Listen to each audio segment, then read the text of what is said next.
శ్రీపాద శ్రీవల్లభ చరితామృతం అధ్యాయము 26 పఠన ఫలితము దురదృష్టమును పోగొట్టుటకును సత్సంతాన ప్రాప్తికి శ్రీపాదరాజం శరణం ప్రపథ్యే 26వ అధ్యాయము మేము ఉదయముననే శ్రీపాద శ్రీవల్లభ దర్శనార్థము కురుంగడ్డకు చేరుకుంటిమి.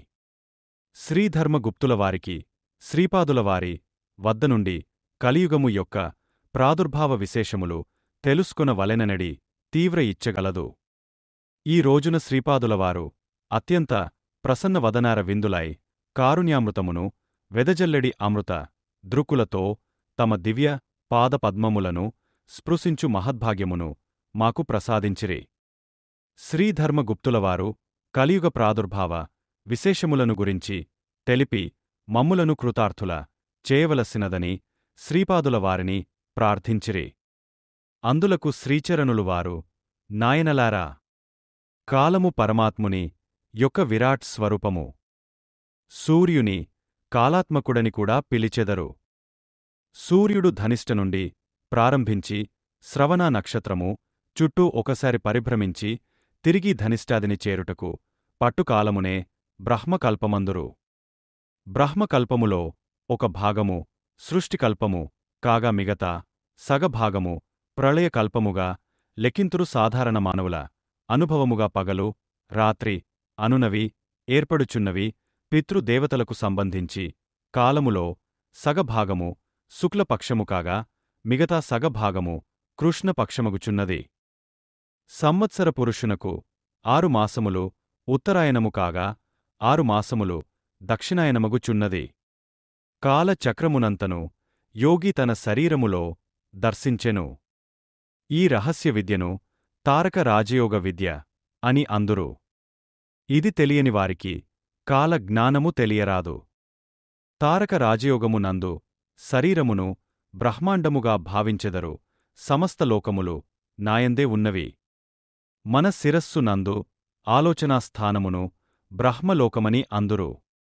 నాభియందు విష్ణులోకమున్నది.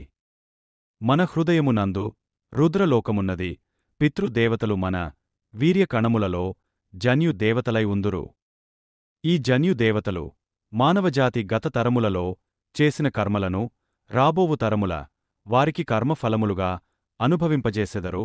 అట్లైన గత కర్మలకు ఫలితములను క్రమపద్ధతిలో అందించుటకు కాలము అత్యంత ఆవశ్యకము. కలియుగాంత లక్షణములు పితృదేవతలనగా చనిపోయిన పెద్దలు కాదు. గతించిన వారి పేరిట మనము పెట్టు శ్రాద్ధ ఫలములను స్వీకరించి చనిపోయిన వారికి ఉత్తమ గతులను కలిగించువారు జన్యుదేవతలు. వీరికి జన్మ అనునదే లేదు.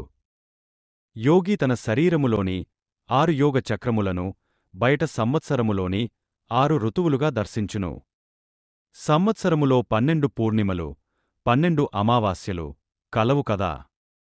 ఈ 24 పర్వములే గాయత్రి యొక్క చతుర్వింశాతి ఛందస్సుగా తెలుసుకొనవలెను. కాలస్వరూపుడైన నారాయణుని కొంతమంది సంవత్సర పురుషునిగా ఉపాసించెదరు. ఈ విద్యను ద్వాదశాక్షరీ విద్య అని అందురు. ప్రతి మాసమునకు ఒక్కొక్క అక్షరం చొప్పున 12 మాసములకు 12 అక్షరములు గల మంత్రమగును.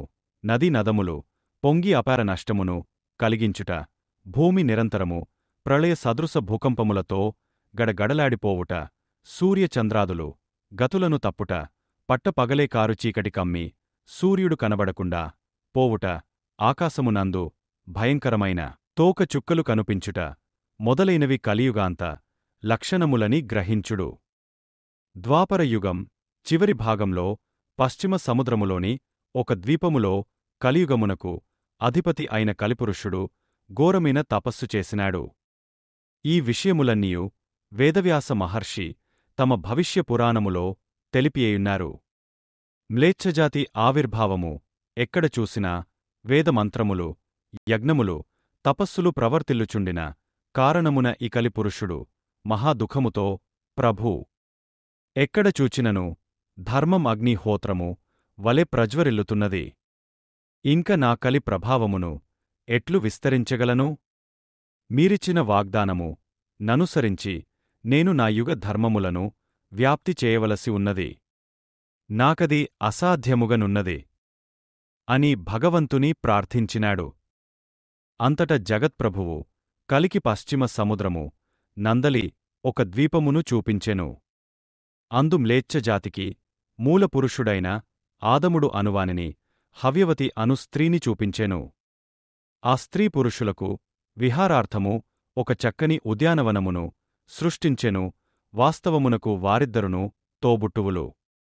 కలి సర్పరూపుడై అచ్చట ప్రవేశించి అక్రమమైన కామాన్ని వారి మధ్య ప్రేరేపించి అక్రమమైన అధర్మమైన సంతానాన్ని కనమని ప్రోద్బలం చేసెను.